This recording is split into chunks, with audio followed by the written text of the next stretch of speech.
Hello friends, स्वागत है आप सभी का मेरे चैनल पर। पिछले वीडियो में हम लोगों ने रासायनिक संयोजन के 2 नियम कवर किए थे। आज हम लोग तीसरा और चौथा नियम इस पे कंप्लीट करेंगे। अगर आप लोगों ने पिछला वीडियो नहीं देखा है उसको आप लोग देख लें, तभी ये वीडियो अच्छी तरीके से समझ में आएगा।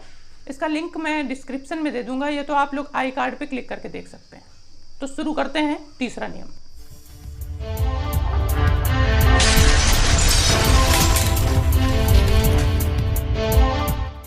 तीसरे नियम को समझते हैं कि एग्जाम्पल की मदद से। मान लीजिए आपके पास 2 परमाणु हैं, ए और बी।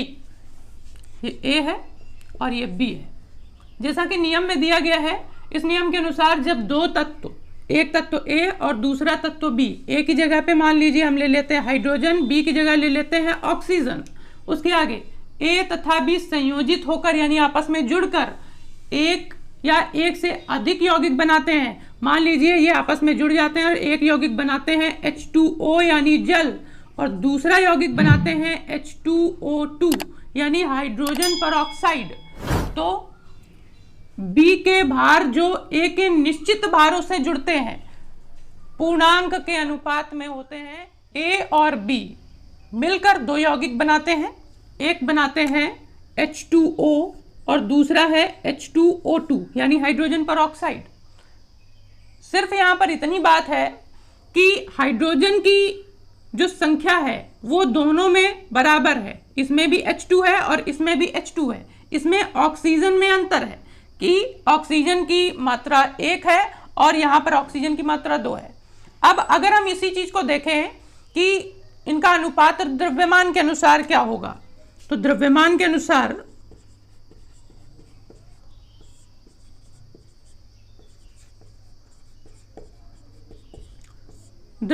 अनुसार यहाँ पर हाइड्रोजन का अनुपात है 2:16 के अनुपात में। यहीं पर हाइड्रोजन परऑक्साइड का अगर देखें द्रव्यमान के अनुसार तो होगा 2:32 का अनुपात, क्योंकि यहां पर ऑक्सीजन है 1 और इसका परमाणु भार होता है, परमाणु द्रव्यमान होता है 16, और यहां पर ऑक्सीजन है 2 और 16 दूनी 32 हो जाएगा परमाणु द्रव्यमान के अनुसार, इसलिए 2:32 का अनुपात आएगा। यहां पे हमें समझना यह है कि ए और बी आपस में जुड़कर एक या एक से अधिक यौगिक बनाते हैं। पहला जल, दूसरा हाइड्रोजन परऑक्साइड। इनके अनुपात भी पता चल गए कि ये जल का अनुपात है कि जल में हाइड्रोजन 2 और 16 के अनुपात में मिलकर जल बनाते हैं। उसी तरह से हाइड्रोजन परऑक्साइड में 2:32 के अनुपात में मिलके हाइड्रोजन परऑक्साइड बनाते हैं। तो ये अनुपात जो है द्रव्यमान के अनुसार है, मतलब परमाणु भार के अनुसार है। अब यहां पर यह समझना है कि जो हमें ये अनुपात B का मिल जाता है, B के अनुपात अलग अलग हैं और A के अनुपात फिक्स है जो निश्चित है, जैसा कि नियम में बताया गया है। अब इन दोनों अनुपात को अगर हम निकालेंगे, एक अनुपात मिल गया हमें 16 और दूसरा मिल गया 32। अब इनको अगर हम सरल करेंगे तो ये आ जाएगा 1:2 के अनुपात में। मतलब काटेंगे अगर इसको हम 16 एकम 16, 16 दूना 32, तो ये इसका सरल अनुपात आता है जो कि एक पूर्णांक के अनुपात में है। अगर अभी भी आपको ये नियम समझ में नहीं आया तो परेशान होने की बिल्कुल भी जरूरत नहीं है। अभी मैं इसको और ज्यादा एक्सप्लेन करूंगा। दूसरा एग्जाम्पल भी समझते हैं इसके लिए, तो देखते हैं एक बार फिर से। मान लीजिए ये A है और ये है B। जैसा कि हमने पहले वाले एग्जाम्पल में लिया था कि यहाँ पर हाइड्रोजन है और यहाँ पर ऑक्सीजन है। अब A और B मिलते हैं, आपस में संयोजित होते हैं और एक या एक से अधिक यौगिक बनाते हैं। जैसे मान लेते हैं कि यहाँ पर हाइड्रोजन और ऑक्सीजन मिलते हैं और बनाते हैं पहला यौगिक H2O और दूसरा बनाते हैं H2O2। एक चीज याद रखनी है कि ये जो भी हम यहाँ पे अनुपात ले रहे हैं वो द्रव्यमान के अनुसार है। एक बार फिर से समझा देते हैं कि यहाँ पर जैसे हाइड्रोजन है, हाइड्रोजन का परमाणु द्रव्यमान 1 होता है और यहाँ पर हाइड्रोजन 2 दिए गए हैं, तो 1 × 2 तो हो गया 2। अब ऑक्सीजन का परमाणु द्रव्यमान कितना होता है 16। अब 16 की मात्रा 1 है तो 16 का 1 से गुणा करेंगे 16 ही रहेगा। तो यहाँ पर हमें कौन सा अनुपात मिल गया? 2:16 का अनुपात। उसी तरीके से हाइड्रोजन में फिर से देखेंगे कि हाइड्रोजन का परमाणु द्रव्यमान 1, हाइड्रोजन की संख्या फिक्स है यानी इसमें भी 2 है तो 2 से गुणा हो जाएगा। तो यहाँ पे 2, ऑक्सीजन यहाँ पर 2 है, ऑक्सीजन का परमाणु भार 16 होता है, 2 है, 2 से गुणा तो हो जाएगा 32। तो हमें यहाँ पर कौन सा अनुपात मिलेगा? 2:32 का अनुपात। इतनी बात आपको क्लियर हो चुकी है। अब इसके बाद सिर्फ हमें यह समझना है कि यहाँ पर ये ए का अनुपात है और ये बी का अनुपात है। जैसा यहाँ पर दिया गया है, ए यानी हाइड्रोजन तो ये हाइड्रोजन है, बी यानी ऑक्सीजन, ये ऑक्सीजन है। अब यहाँ पर ए का अनुपात तो हमने कर रखा है पहले से फिक्स, तो ये बी जब ए से जुड़ता है, संयोजित होता है या क्रिया करता है, तो क्रिया करने के बाद हमें एक यौगिक मिलता है। जैसे यहाँ पर H2 और यहाँ पर हाइड्रोजन परऑक्साइड। तो यहाँ पर ये चीजें यहाँ पर हाइड्रोजन की फिक्स है, ये अलग अलग हैं। तो जब इनको हम आपस में, तो ये हो जाएगा 16:32। अब इस अनुपात को जब हम सरल करेंगे तो ये हो जाएगा 1:2 के अनुपात में, जो कि अपने आप में एक पूर्णांक है। इसी नियम को देखते हैं दूसरे एग्जाम्पल की मदद से। जैसे यहाँ पर ए है और बी है। इस बार हम लेते हैं यहाँ पर ए की जगह पे कार्बन, बी की जगह पे ऑक्सीजन। ए और बी आपस में मिलते हैं और बनाते हैं एक या एक से अधिक यौगिक। मान लेते हैं पहला बनाया CO यानी कार्बन मोनोऑक्साइड, दूसरा बनाया कार्बन डाइऑक्साइड। अब उसी तरीके से इसको भी देखते हैं। यहाँ पर CO में कार्बन का परमाणु भार होता है 12, कार्बन की मात्रा 1 है तो 1 से गुणा होगा तो ये 12 ही रहेगा। ऑक्सीजन का परमाणु भार आपको पता है कि 16 होता है, यहाँ पर ऑक्सीजन भी 1 है तो यहाँ पर 16 ही रहेगा। तो यहाँ पे हमें कौन सा अनुपात मिल जाता है? 12:16 का अनुपात। उसी तरीके से CO2 में भी करते हैं। यहाँ पे कार्बन फिक्स है यानी ए की मात्रा जो है वो फिक्स है, जैसे दिया है ए के निश्चित भारों से जो संयोजित होता है, यानी बी जब ए से जुड़ता है तो यहाँ पर ए हमने फिक्स कर रखा है। यहाँ पे भी कार्बन फिक्स है 1 है और यहाँ पे भी फिक्स है। यहाँ पर चेंज सिर्फ बी में है, बी के यहाँ ऑक्सीजन 1 है, यहाँ पर ऑक्सीजन 2।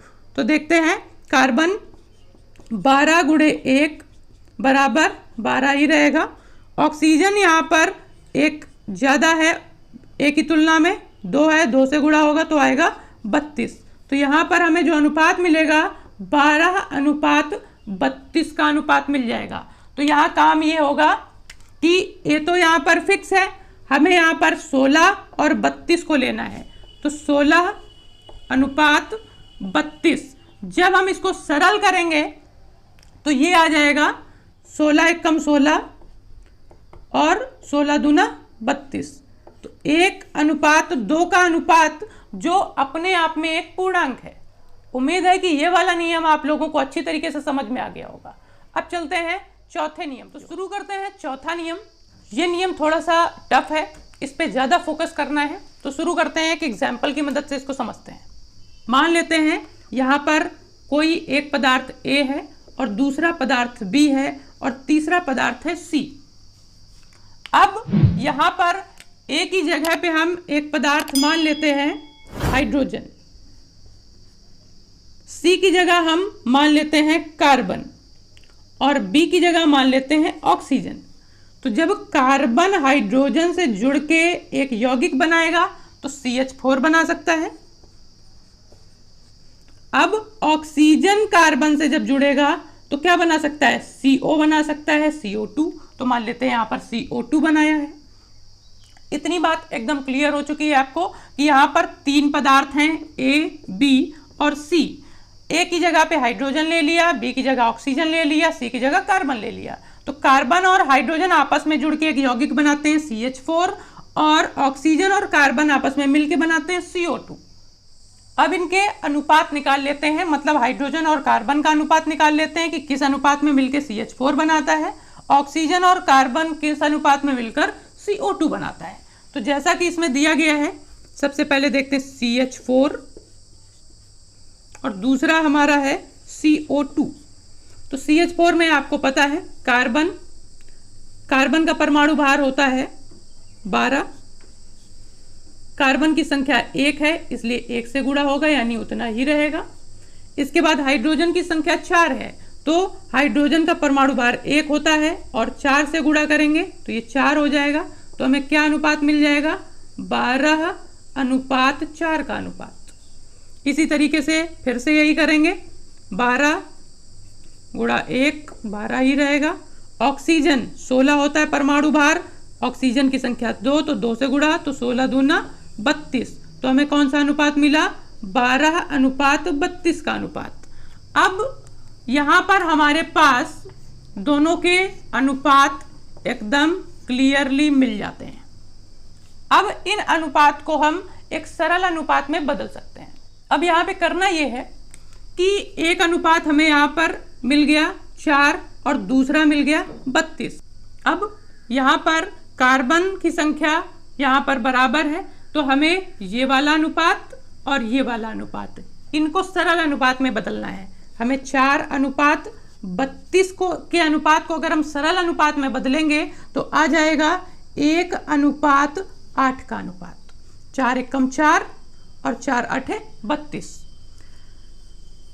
अब समझना यह है कि क्या हो कि A और B आपस में मिलकर एक यौगिक बना रहे हों और उस यौगिक का अनुपात अगर इस अनुपात से मिल जाता है यानी बिल्कुल बराबर होता है या पूर्णांक में होता है तो ये नियम सिद्ध हो जाता है, व्युत्क्रम अनुपात का नियम।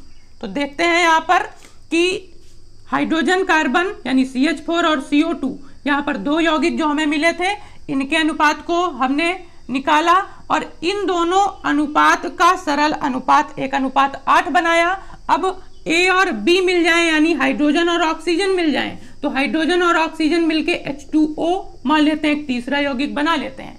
अब इनका अनुपात निकालते हैं तो आपको पता है कि हाइड्रोजन का परमाणु भार 1 होता है, यहाँ पर हाइड्रोजन की संख्या 2 दी गई है तो 2 × 1 = 2 हो जाएगा। ऑक्सीजन का परमाणु भार 16 होता है, ऑक्सीजन की संख्या यहाँ पर 1 दी गई है तो यहाँ पे 16 2:16 का अनुपात। अगर अब हम इसे सरल अनुपात बनाएंगे तो हो जाएगा 1:8। 2 × 1 = 2, 2 × 8 = 16। तो यहाँ पर भी 1:8 आया और यहाँ पर भी 1:8 आया तो दोनों अनुपात आपस में बराबर हैं जैसा कि इस नियम में बताया गया था। अगर अभी भी आपको ये नियम समझ में नहीं आया है तो बिल्कुल भी घबराने की जरूरत नहीं है, we will do it again. यहाँ पे एक पदार्थ A है, दूसरा पदार्थ B है, तीसरा पदार्थ C है। यहाँ पर A की जगह पे मान लेते हैं हम लोगों ने लिया है हाइड्रोजन,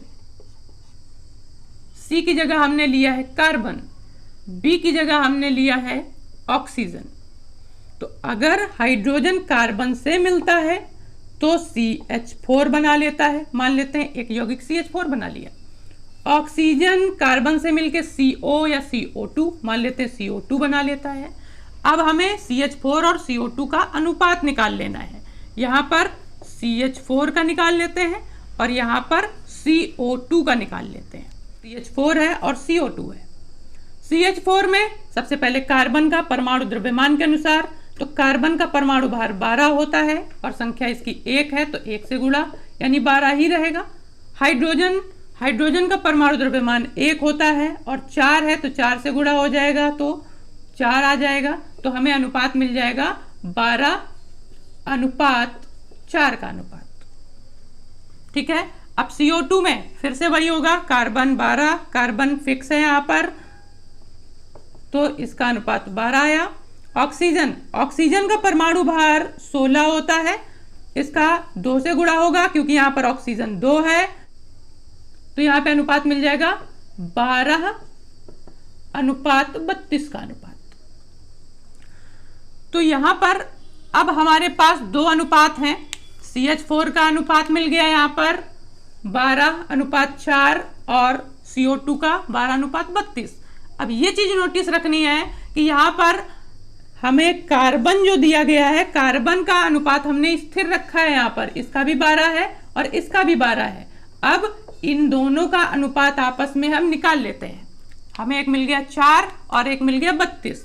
तो अगर 4 अनुपात 32 के अनुपात को हम एक सरल अनुपात में लिखें तो आएगा 4 एकम 4, 4 अठे 32, मतलब इसको हमने 4 से काट दिया तो ये एक सरल अनुपात मिल गया हमको 1:8।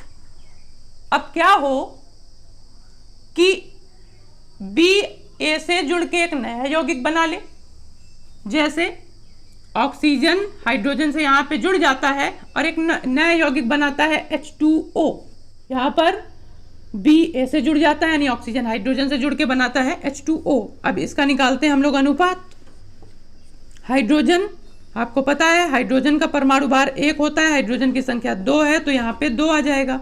ऑक्सीजन का परमाणु भार 16 होता है और ऑक्सीजन 1 है तो यहाँ पे 16 ही रहेगा। तो इसका अनुपात निकल के क्या आया, 2:16 का अनुपात।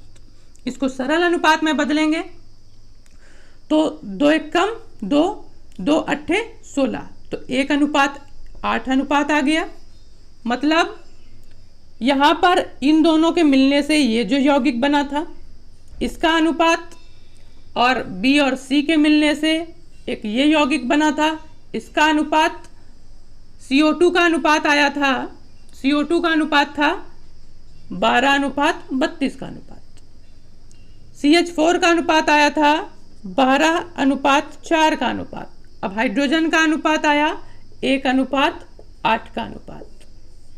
तो यहाँ पर इन दोनों का अनुपात जब हमने यहाँ पे निकाला था तो आया था 1:8 और यहाँ पर भी H2O का आया 1:8। ये दोनों आपस में बराबर हैं तो या तो बराबर होना चाहिए या तो सरल गुणित अनुपात में होना चाहिए। इसी के साथ ये वाला नियम, व्युत्क्रम अनुपात का नियम पूरी तरीके से सिद्ध हो जाता है। उम्मीद है आपको ये वीडियो पसंद आया होगा। अगर आपको ये वीडियो पसंद आया तो मेरे वीडियो को लाइक करें, मेरे चैनल को सब्सक्राइब करें। मिलते हैं अगले किसी वीडियो में दूसरे नए टॉपिक के साथ।